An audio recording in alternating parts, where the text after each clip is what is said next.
Hi, I'm Mike Huxley and this is the Bemusedbackpacker channel. Make sure you stay tuned because in this episode we are talking about all those things you need to look out for to find yourself the perfect hostel on your gap year.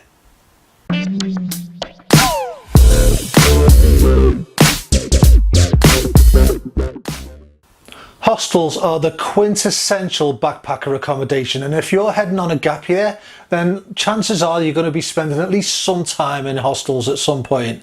They are part and parcel of the gap year culture, and they're one of the best ways to travel the world on a budget and meet other travellers as well.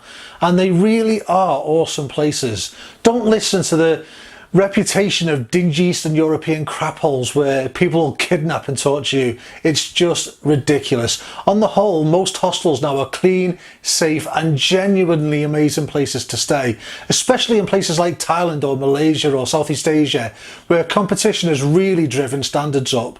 And to be honest with you, a lot of hostels are much better quality than a lot of lower end hotels or more expensive hotels as well.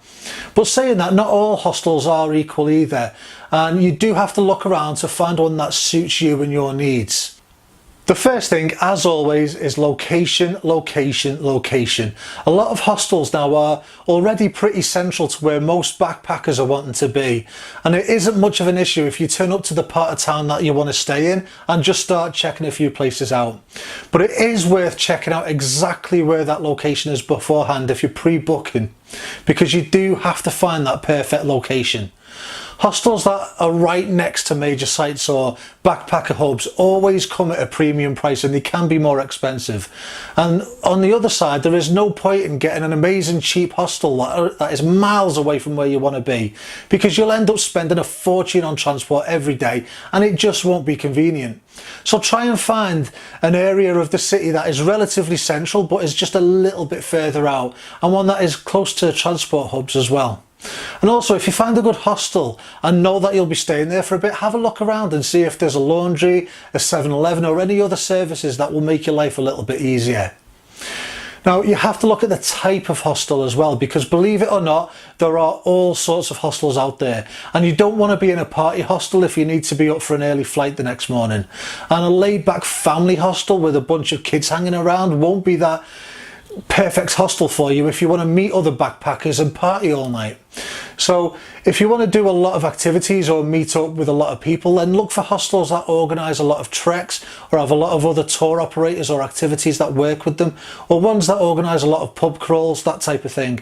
The social side of hostels is always a major plus point to look out for. The next important thing to consider is security, and some hostels are better than others in this regard. Now, I don't want to make anyone paranoid here, because most hostels are absolutely safe and secure, but there are some things that you need to look out for as well.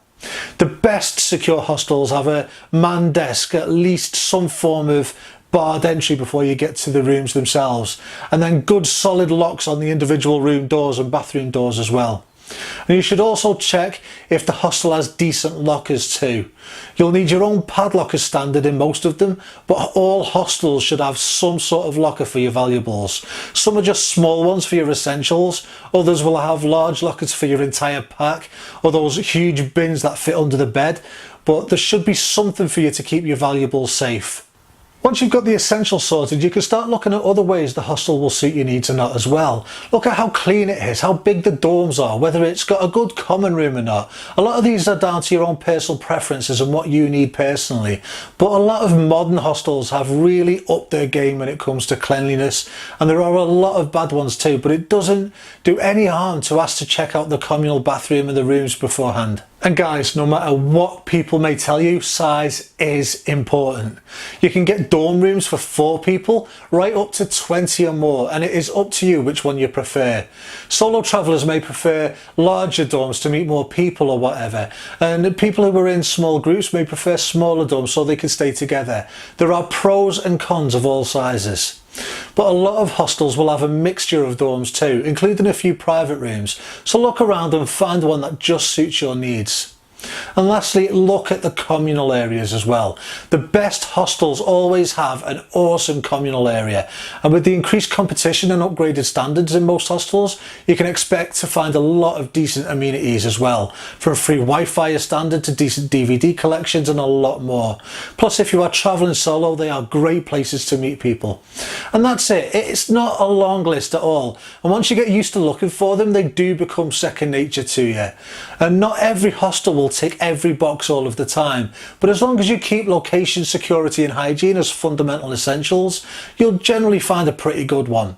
All you have to do is look around, check a few places out, and you'll find yourself a solid place to stay on your travels. So that's it guys, thank you so much for watching, and if you haven't already, hit those thumbs up and subscribe buttons, and if you like what you see and want to support the channel, check out all the good stuff on the website and come and join the conversation on social media as well. Links as always are in the description down below. Thanks again for watching, and I will see you next week.